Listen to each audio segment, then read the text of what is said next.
யார பாத்துடா நீ தாழ்ந்தவன் சொல்ற? நீ முதல்ல கீழே விழுந்துருவ. உங்க மூதாதை இந்த மூணுல ஒருத்தன் தான், அங்க இருந்தா வர்ற. ஆக தாழ்ந்த குலம்னு சொல்லுகிற குலம் தான் உண்மையிலேயே மிக உயர்ந்த குலம் இந்த உலகத்தில். ஏன்னா அவன் தான் ஆதி குலமாக, அவன் தான் ஆட்சிக்கு வந்தான்.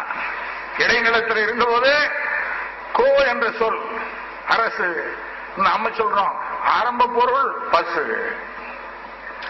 அதற்கு தலைவன் கோவலன், அதற்கு தலைவனே கோபாலன் கோவலன் அழைத்தான். அதுக்கு பிறகு கோனை அழைச்சான். அப்புறம் கோன் சொன்னான்.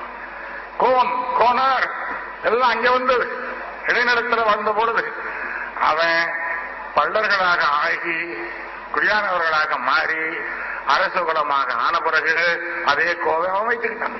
கோ அரசன் சொல்ல வச்சிருக்கான். அவங்கதான் நாடகங்களை உருவாக்கினவர்கள். எதுக்கும் ப்ரூஃபே தேவையில்லை. ஏன்னா நகரம் என்பதில் தான் நாகரிகம் வந்தது. செட்டிலானவன் தான் நகரங்களை கட்ட முடியும். குடியானவன் அவனுக்கு பேர் என்ன? குடியானவன் அப்படின்னா என்ன அர்த்தம்? இதுக்கு முன்னாடி இருந்த குறவர்களும் முன்னாடி இருந்த இடையர்களும் நாடோடிகள் அடைஞ்சிட்டே இருந்தான். செட்டில் ஆக முடியல, ஆக முடியாது. இவன் செட்டில் ஆனவன். நதிக்கரைகளை பார்த்து அவர்கள் குடியாக மாறினார்கள். அந்த குழிகளுக்குள்ளே இருந்துதான் அரசன் வர முடியும். வேற எங்கிருந்து அரசன் கிடையாது. ஆகவே அரச குலத்தை நாங்கள் சேர்ந்தவர்கள் என்று நீங்கள் தனியாக ஆதாரங்களை காட்ட வேண்டிய அவசியம் இல்லை. நீங்கள் தான் முதல்ல அரசனானவர்கள். இது என்ன கணக்குது?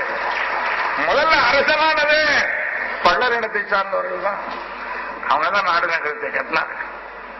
காடு ஒன்று